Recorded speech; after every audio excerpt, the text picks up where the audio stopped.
So ulivojua una mimba kwa sababu mtoto ni baraka. Au sio?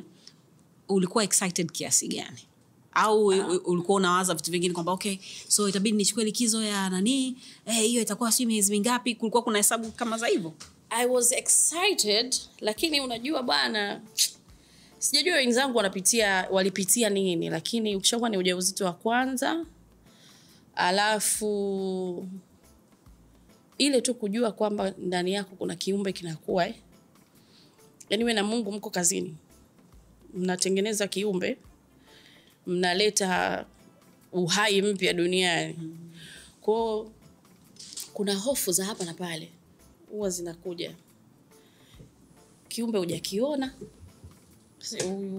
kabisa, na unampenda wewe mtoto yuko tumboni but umjui, hujamwona yupoje, anafananaje, yani mnaanza kuconnect huko.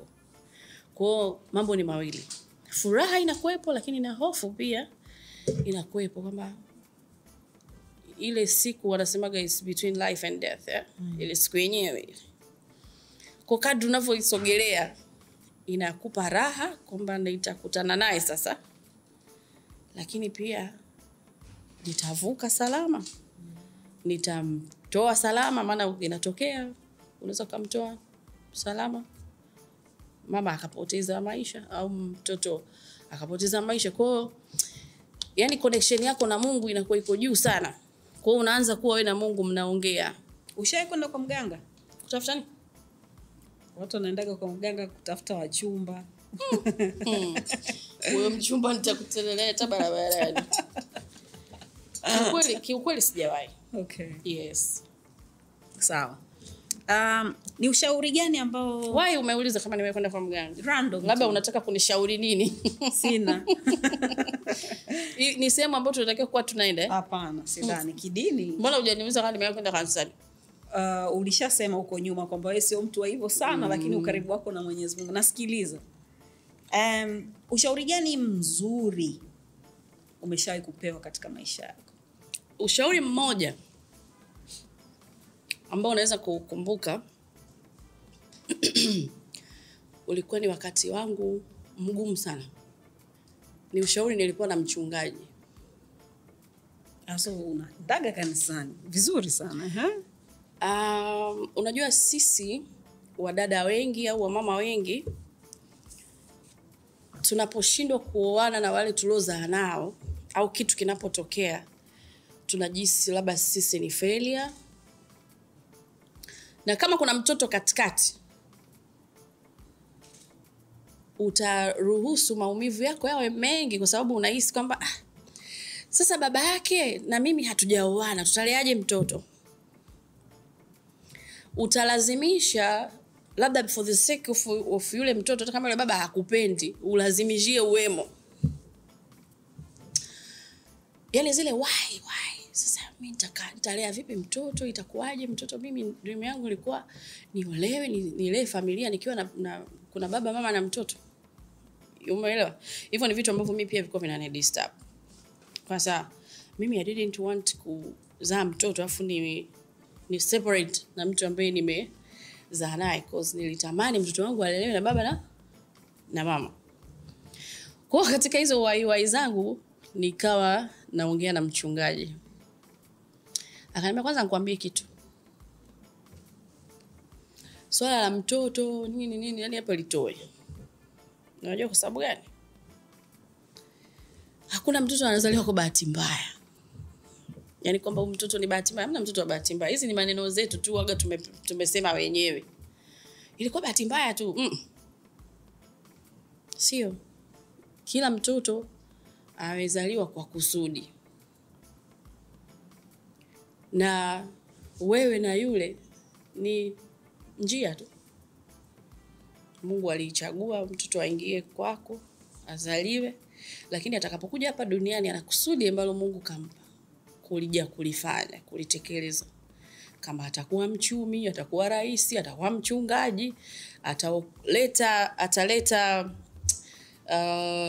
kuna watu wanagundua vitu vinavyoleta solution duniani, au Lukaku as you say. Kwa hiyo jambo usidoubt. Usimdoubt Mungu hata siku moja. ili ulazimishe kwamba basi ungeolewa, hivyo vitu vishatokea. Angalia ni jinsi gani mtoto analelewa. Ili kusudi lake lililomleta hapa. Ninyi mmemzaa ndio, lakini ni Mungu ndo kawapa mumzae. Isingekuwa Mungu. Kwa hiyo mwanze kufikiria namna mnamlea kutimiza kusudi. Kwa mambo ya regrets, sijui ningejua nisingezaa kama huyo mtu ingekuja kuwa hivyo. So unajua vile vitu tunavyokuaga navyo, wewe hujapitia hayo mambo. Yaani nilisikia kama kuna mzigo nimeutua, afu nikaanza kuanza kumfuatilia yule mtoto toka nimemzaa. Ni mtoto mwenye hype yake hivi. Yaani very unique. Ana raha zake, ana furaha yake. Nikasema hebu ngoja tuone hichi kitu.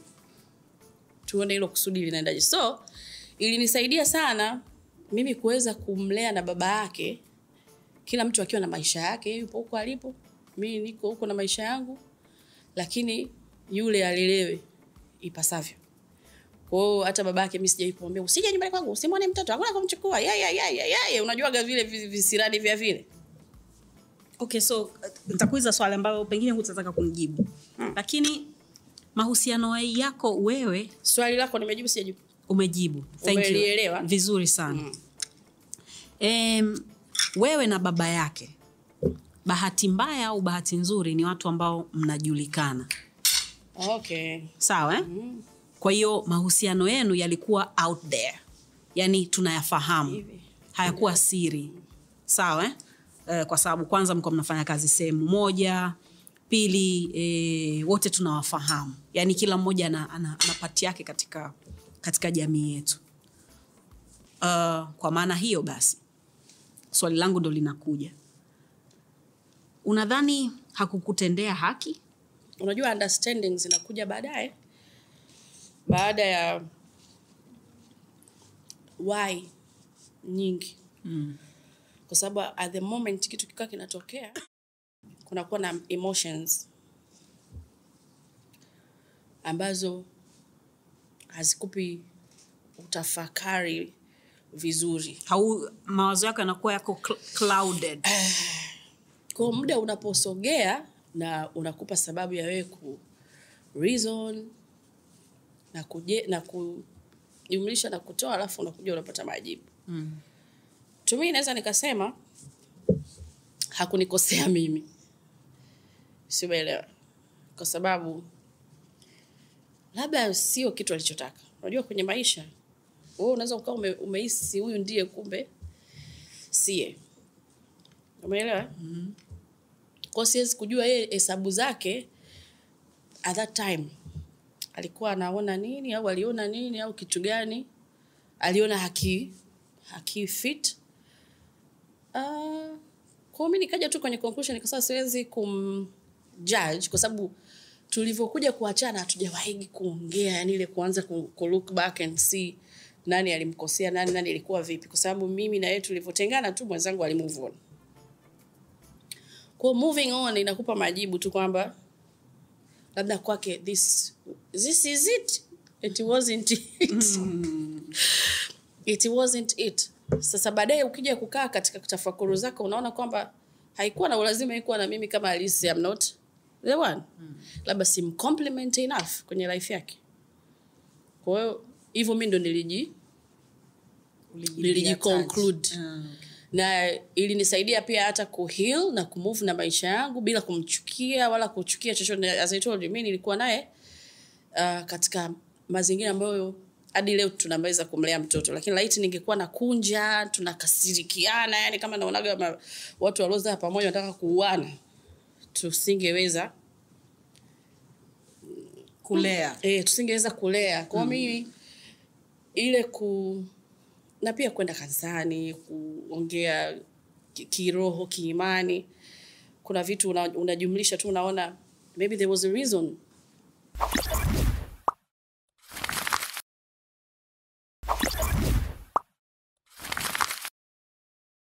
Kwa aina ya kipindi ambacho unafanya kinahusisha Uswahili hapo chacha. Sawa kwa hiyo issue za kusutana, sijui za kumwibia mume wake, sijui kanaendea kwa mganga, sijui hajasafisha choo, vitu vya mtaani kwetu. Unadhani wakati mwingine kuna kufanya ujaribu kuishi maisha fulani au ujifanye mtu fulani ili uweze tu kufit kwenye hiyo shughuli ambayo unaifanya ama ni effortless kwako kwamba you know what, this is actually me? Mimi nimeishi maisha mengi. Mtu ambaye ananiona nje, Dina Marios, kuna mtu mmoja nilikutana naye. Ananiambia unajua huko nje mtu anakuona wewe Mswahili fulani, lakini alivyokuja kukaa na mimi akaona naishi kama mzungu. Naishi kizungu kuliko hata wazungu wenyewe. Ndio maana nimekuuliza hiyo swali. Sijui umeelewa. So nimeishi maisha ya aina nyingi sana, inaweza nikaenda nikaishi popote, nikaingia popote, nikafita hapa, nikafanya hivyo inavyotakiwa hivyo. Na nafikiri pia experience ya kazi yangu ya niko for 16 nimekuwa kote. Kwa ni sehemu ya maisha yangu ya kila siku. Kwa hiyo fresh. Yeah, inatokea. Yes. Okay. Sawa. Sasa lile swali ambalo ulikuwa ukilisubiria. Kwani kuna swali nilikuwa nangoja? Twende kazi. I'm just playing with you. Clouds. Pale ndo mimi nilipokufahamia. Ngoja nisiweke mwasho kwanza, subirie. Pale ndo ambako mimi nilikufahamia na Watanzania wengi sana ambao bila shaka wengine ulihama nao baada ya kuhamia kwenye station nyingine. Okay. Kitu gani kilitokea? Yaani hilo ni swali salama ambalo hata mimi mwenyewe najiuliza mpaka leo. Katika zile wahi zangu zile, kuna wahi nilizozipatiaga majibu na kuna wahi ambazo sikuwahi kupatia majibu kwa sababu mimi nilienda maternity kujifungua, kama mtu yote vile anavyopewa ruhusa ya kwenda maternity nikaenda. Nakumbuka ilikuwa mimi, unajua ni wale watu ambao walikuwa wanafanya kazi sana hata likizo siendi. Mimi sikuwa mtu wa likizo. Yaani naona tu na enjoy tu kuwepo kwenye majukumu. Maisha yangu tu ya kazi naona likizo. Yaani sipati maumivu ya hivyo ya kwamba nahitaji sasa nikakae mahali nipumzike. So unajua yani when you do something you like, you don't need vacation za hivyo. Yani mimi kwa hiyo nilikuwa naonaga tu sawa. Kwa sasa nilivyoenda kujifungua nikaomba na mwezi mzima, ngambia mimi jamani likizo siendage, naomba nipata nilichukua miezi 5. Kwa hiyo nilianza likizo yangu Disemba yote na January, February, March, mwezi wa 5 hapa mimi ndio nilikuwa narudi kazini. So a week before nikapigiwa simu na mkuu wa vipindi, unarudi kazini? Likizo yako inaisha hivyo? Nikamwambia narudi. Basi Jumatano hii inabidi uje kazini. Kuna kikao. Kwa hiyo nikaenda kazini kikao. Wakati huo tulikaa kikao, mkuu wa vipindi alikuwepo, Sebastian Maganga na Mariam Bosruge. Wakaniambia, unarudi kazini? Sasa sisi tumeona hichi kipindi alokushikia ambaye ni Husna yupo mpaka sasa hivi, aendelee nacho. Wewe tutakutengenezea kipindi cha TV. Utakuwa unafanya kipindi cha TV. Wewe ushafanya mambo mengi sana. Yaani vitu vingi ushafanya. Sasa hivi twende kwenye jambo lingine. Yaani kama imenjia ghafla hivi. Okay, TV. Inabidi tufanye kipindi cha TV, tu design, tufanyaje? Yani kana napewa picha kubwa ambayo inaweza ikafanyika, yani kama level za kina Oprah hivi, umeelewa? Sawa. Basi kama ndio hivyo, fresh. Kome nikaondoka. Kaangalia nyumbani najiuliza, mbona hii ghafla sana? Kivipi? Hivi kuna kipindi cha TV kweli au? Anyway, ngoja tusubirie. Kwa nikaa narudi naulizia itakuwaje kipindi cha TV? Usijali tuenda tuna kiplani, ila sasa hivi inabidi uende uage kabisa redioni uambie kwanza sasa hivi ufanye tena hichi kipindi.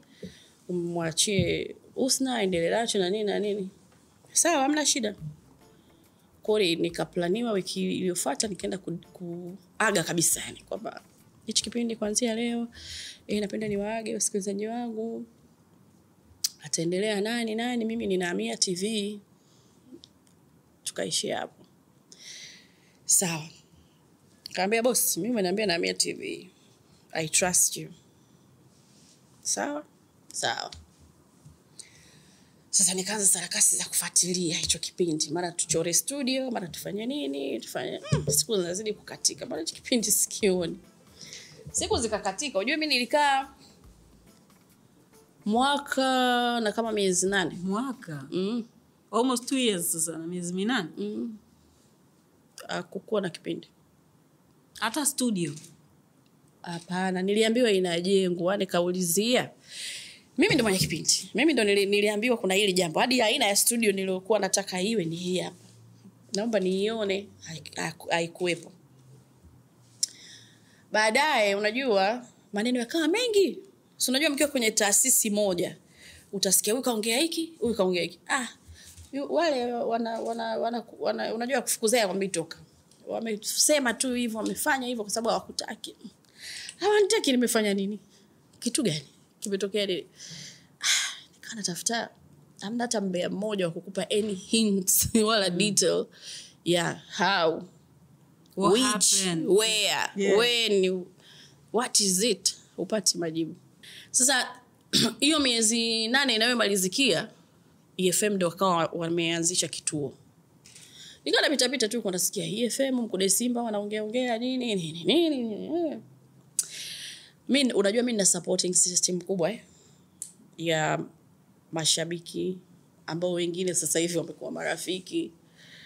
Nina watu ambao wanaweza kuniambia Dina hiki sio, hiki si sawa. Kwa hiyo hata movement yangu ya kuondoka Clouds kwenda EFM nilifanya research na wadau. Watu wako na wadau tukafanya research where to go now. Bwana kama huko wavieleweki nini wewe tafuta tuseme tuende sisi tunakuja huko unajua zile. Basi nikawa benchi kwa namna fulani. Kuna siku tu nikakasirikaga nikaandika kitu Insta ambacho Mariam Ruge hakukipenda, akaniita nikasemwa, nikaambiwa wewe hichi kipindi kipo si nini. Nikamwambia boss, mimi ninavyokujua wewe ukitaka lako, yani ukitaka nchi isimame leo inasimama. Ukitaka vitu viwe hata sasa hivi. Hatuwezi kuwa tumesubiri la March. Hakipo hicho kitu. Inawezekana hutaki kusema kuniambia, lakini mimi najua. Unaonekana una hasira sana, nenda katulie, ukae nyumbani, hasira ikishuka uje tuzungumze. I didn't come back kwa sababu nilijua sio kweli. Nilichorudi tu niliresign. Na nikaa tu nilikuwa nimeanzisha biashara yangu ya mafuta ya nazi, nauza mafuta ya nazi. Baby coconut oil. Siku moja nikawapa kazi watu wangu wao mbalimbali. Naombeni mnifanyie research. Alafu mniambie katika hizi radio zote wapi niende. Kwani sasa hivi unataka kuhama? Nikamwambia Kwa hiyo katika research yangu majibu niliyopewa ni EFM. Nenda hapa. Huku kunakuja huku. Hapo bado mwanangu ujue. Mapema sana. Mimi kitu kinachonisaidia salama, I have faith. Yaani faith yangu ni kubwa sana. Na nadhani ndio huwa kama inaniongoza kwamba nikifanya maamuzi ya kitu fulani, hata kama ni mabaya, yatajiseti mbele kwa mbele. Sijui umeelewa?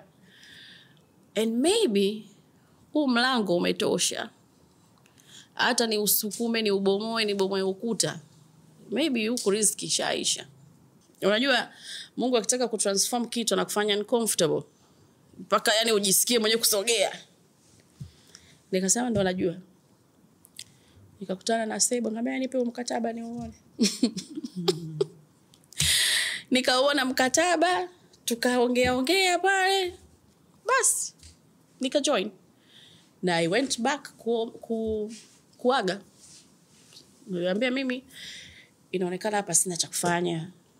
Sina chochote ambacho kinahitajika kunihusu, kwa hiyo nitakuwa hapo barabarani kwa mbele. Hapo jirani hapo ndo nitakapo kuepo, tutakutana kwenye vijiwe vyetu vya kula kuku. Hamna shida. nikaaga pale.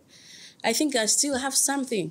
Sidhani kama nimefulia kiasi hicho. Hapo kwenye hicho kilichobaki nikapambanie mtaa mwingine. Basi I left. Ndio nikaanza kazi FM. Boss Ruge sasa. Mpaka anafariki. You guys were friends? Atakuwa. Kwa sababu mimi nilivyoondoka ile siku ambayo naenda kuaga niliongea mpaka na Fauzia yule. Ndiye alikuwa kama sio niiteje, lakini kuna namna kikazi walikuwa ni karibu. Ukitaka kitu kwake you report to Fauzia ili umpate. Nilikuwa naongea naye kama nataka ninapokuja kuaga nimuone Boss Ruge, nimwage. Akaniambia yupo njoo. Kwa nafika na kuja akaniambia ameondoka. Kwa nilipofika pale niliweza kuona watu wengine wa level ya uongozi, lakini yeye sikumkuta. Hatukuonana hiyo siku. Nikaja kumuona siku nyingine tena, ilikuwa ni panaitwaje, Escape One. Hii hapa nadhani ile ni Escape One. Tukakutana pale. Tukasalimiana vizuri. Tena umshauri huyo bwana anaona kama yani sio kaka anaitwa nani. Umshauri maana anataka badala ya kumpromote msanii ajipromote yeye. Unajua mapromote sio kwa nani yule kaka. Anajipromote yeye tu. Mwambie promote msanii, yeye tayari ni mdau, ana pesa. Sasa anataka kukuza jina lake la msanii. Mwambie. Yaani ndio siku nilomuona na ndio siku tuliongea na tukuongeaga tena. Hatukuwahi tena kukutana. Kwa sababu ili nikutane naye lazima nitafute appointment, niende ofisini, niende wapi. Havikuwa hapo tena. You guys were friends, si ndio? Yaani kabisa. Mimi nikijoin Clouds yes ndo alinijua huko. Alinisikia akamwambia watu waniite. Kwa hiyo tunaibuild ile hotel na mimi ilikuwa lazima ni report kwa Ruge every day. Bosi leo vipi? Nimeongea vizuri. Sababu ndo kitu alichokisikia akawaaminisha wenzie huyu tunatoboa naye. Kwa sababu ilionekanaga hamna mtu anaweza kuja kama Amina. Hamna mtu anaweza kubadilisha history. You know Amina was the it. Umeelewa? Kwa sababu ilikuwa ni lazima awaaminishe wote kwamba huyu ndio. Kwa hiyo ilikuwa ni lazima mimi na yetu tu cross check kipindi kimefanyikaje, kinaendaje. Na marafiki pia. Tuongee. You need to read, soma vitabu, upate vitabu vya Kiswahili, nisome vitabu nipate maneno mengi ya Kiswahili. Kwa hiyo ni coach fulani. Kwa hata vitu vingine vilivyokuja kutokea mimi hata leo sielewi. Ndio maana nakwambia sielewi. Dina, mimi ni shabiki yako. Sawa, na sababu ya kukuita hapa ni kwa sababu mimi na wenzangu tulikuwa tunataka tusikie story yako. Waswahili wanasema ukikutana na nyani mjini ujue ameshakwepa mishale mingi sana. Yeah? Wewe ni hodari sana. Wewe unasaidia kubadilisha maisha ya wanawake na wanaume wengi sana.